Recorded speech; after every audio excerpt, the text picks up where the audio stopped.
Cousins, which, I mean, we can talk about whether that's a foul or not. And I don't disagree with the announcers that by the letter of the law, that's a foul. But you just don't call that. You just can't call that with whatever it is, 20 seconds left in the game. You just cannot call that. That's honestly that you have to swallow your whistle. It's just not acceptable to decide a game like that. And I was flabbergasted that they made that call. And then on the final play, Jason, and I was listening to the Bill Simmons podcast earlier today, and then I looked back, you can see Marc Gasol committing an even more egregious offensive foul on the final play of the game. So really just I thought the end of the game was just kind of a mess. Very weirdly officiated at the end of the game. It did really feel like the officials in this game were more of a storyline than I would have liked them to have been. There was some strange foul calls, and the end of the game was just, I thought, and I don't know if you had the same reaction, but it felt very odd. The way that it ended, the flow of it was very strange. The Warriors with these turnovers, it was just a sloppy end. I mean, it was exciting as all can be, but it was a weird end to the game, I thought. Did you have the same reaction, or, I mean, what did you think of the last few calls and the Warriors' execution down the stretch? I would love to get my hands on the last 2-minute report because you mentioned the offensive foul on Cousins. What really got me going was the missed goaltending call. DeMarcus Cousins tries to tip in that Curry miss. He dunked it. The ball was clearly out of the cylinder, and they called a goaltend.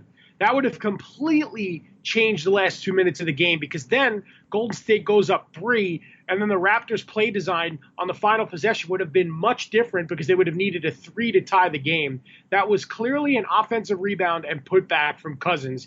They called a goaltend. I mean, the turnover that Draymond Green committed in the last minute, and then on the ensuing possession, they get the ball back, and then DeMarcus Cousins gets called for that offensive foul. Mm-hmm. Raptors are down 1. I mean, I didn't agree with any of those calls. I thought that this was too big of a game for these officials to be making these mistakes. And I think before the series, I read something where there's a pool of about 12 refs that work on rotation for these finals. I think you need to get your best guys out.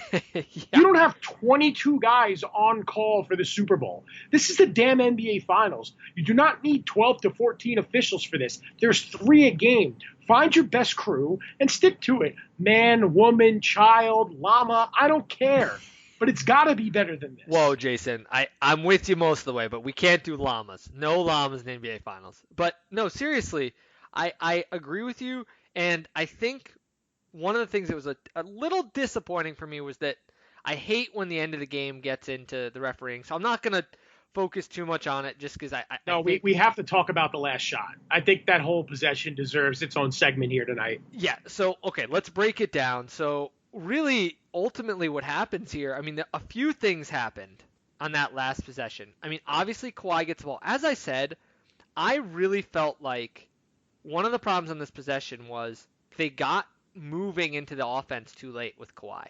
So when Golden State doubled, the ball was ping-ponging around. Obviously, it goes out to the perimeter. It gets kicked over to Lowry in the corner. And Draymond Green has just a phenomenal defensive play there. Again, while there's a clear offensive foul on Marc Gasol at the end of the game. I would say more egregious, as I said, than the one that gets called on Cousins. And Green ends up, despite that, contesting beautifully on that shot. Lowry ends up hitting the side of the backboard. Game over. Warriors celebrate. I mean, what was your read on that final play and the final shot? First of all, Kawhi Leonard needs to call LeBron James today and say, thank you for taking the heat when you were on the Heat and you passed the ball in the NBA Finals in 2011 with the game on the line. I got killed for it. I actually think Kawhi giving the ball up was a good move. I completely agree with you. They got into their set too late. Now I'm watching last night. I'm seeing, all right, 9 seconds, 8 seconds. Kawhi starts to dribble inside. Great double team from Klay Thompson and Andre Iguodala. How is Kawhi going to get a shot up like that? He couldn't just dribble the ball around for the last 6 seconds. I think the Raptors wanted to take a shot at the buzzer to not give the Warriors a chance to score again. So He came into the set way too late, kicked it out left to Van Vliet. I thought Van Vliet was going to shoot it. Surprised he was even out there with the championship on the line, but I think he's earned that right because he's played so well in the series.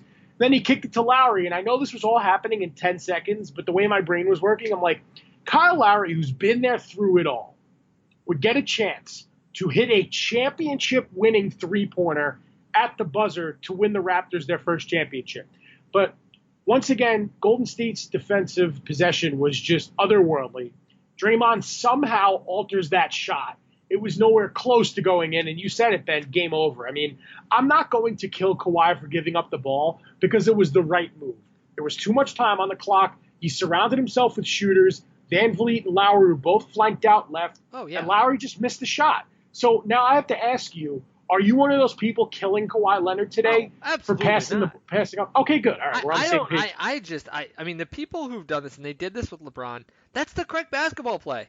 That is the correct basketball play there. If you were doubled, you pass the ball. If anything, it's the guys who don't pass it out of those situations that are making the bad play. I mean, great, you took a hero ball shot, you miss, no one's really on you. I mean, I think the right play there is the pass. I think Kawhi Leonard has been incredible this series. I mean, he's punching his ticket to Springfield as we speak. I mean, if he wasn't already there, I mean, he's putting in his resume as an all-time player. I mean, this is quite frankly, Jason, and I hate to invoke the name, but it's Jordan territory that he's getting into now with the way that he's playing. I can really only in my lifetime remember two guys, maybe three, but I don't think Shaq was the defensive force that Kawhi is. The only guys I can really remember in my lifetime, and I was very young for Hakeem, but Hakeem is one and Jordan's the other.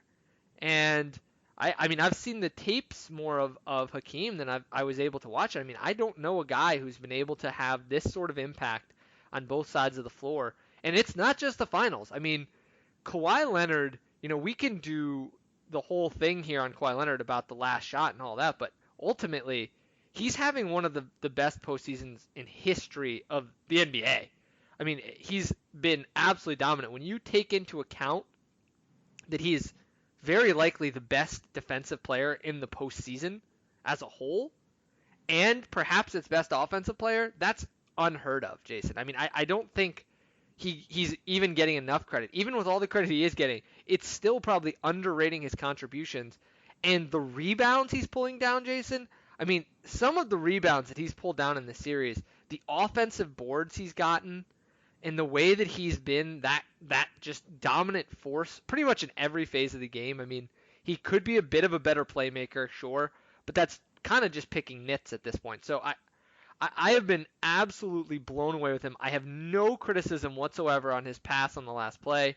He's the reason they're there, Jason, and he's putting the final touches right now on one of the finest postseason performances any player has ever had in the history of the league.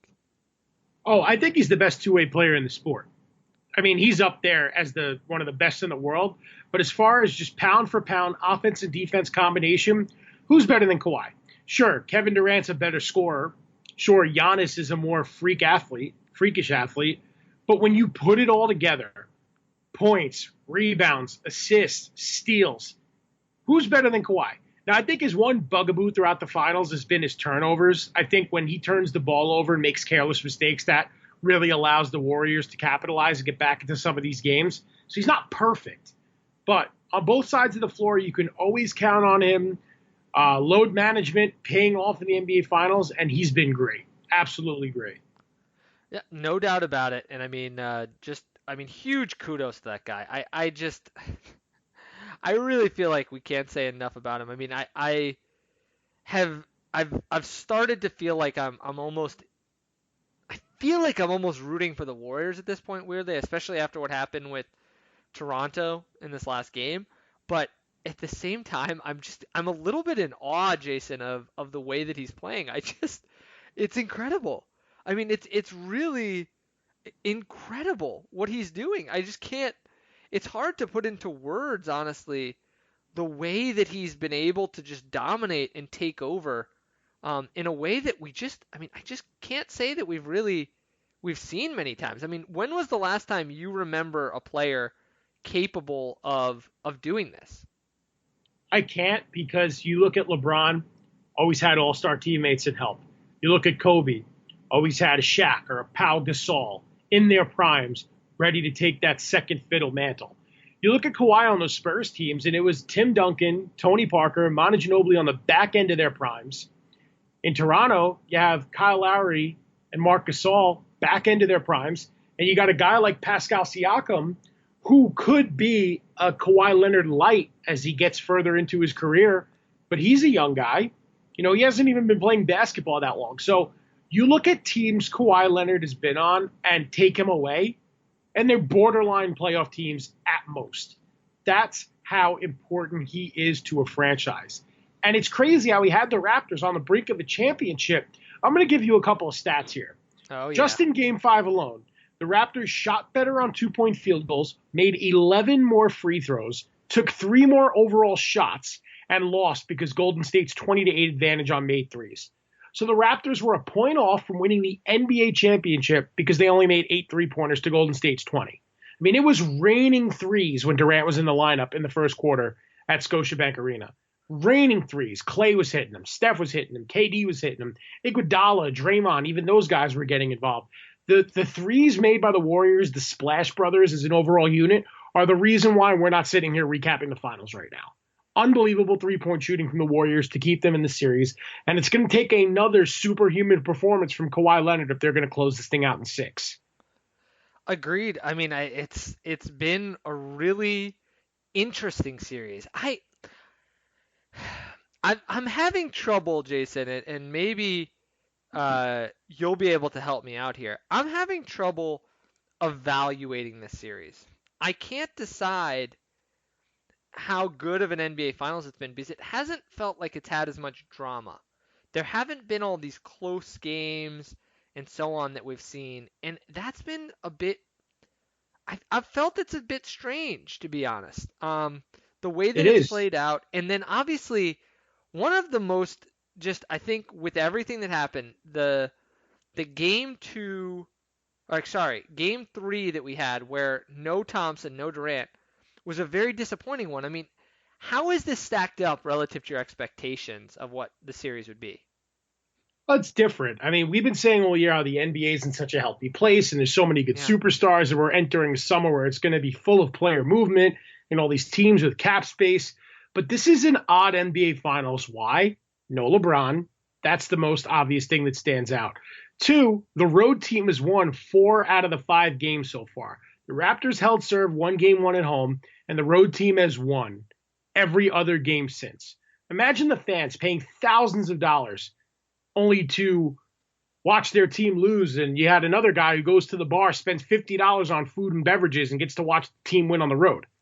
I mean, how much of a better experience, aside from the Durant injury, was it at Oracle last night? They held a watch party. I'm sure those fans enjoyed it a lot more than a guy that paid 60 grand for a courtside seat to watch the road team win yet again. So I'm very interested to see if the Raptors keep that trend going in game 6 and end this thing, because the road teams have been much more focused. I don't know what it is. You really can't pinpoint anything in particular. It's just that's how it shakes out. You have the Warriors in their 5th straight NBA Finals, so that's becoming a constant. But other than that, you're right, Ben. It has been very weird. I mean, you have the Drake factor where he's pretty much like an extra coach on the court. You have the guys that have never been there before, the Marc Gasols, the Siakams, the Lowrys, the Boogie Cousins, all these guys making their finals debut. It's just kind of like the ushering in of a brand new era.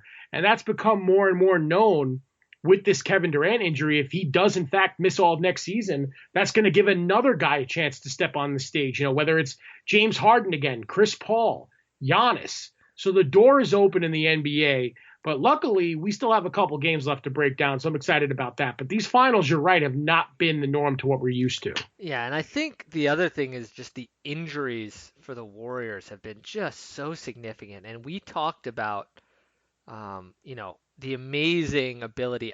I mean, I don't know if we can say enough about Kevon Looney. I mean, the guy basically has a broken collarbone, Jason. I mean, it's insanity that he's playing right now. It's absolute insanity. It reminds me of when Alex Mack played the Super Bowl with a broken leg for the Falcons a few years ago.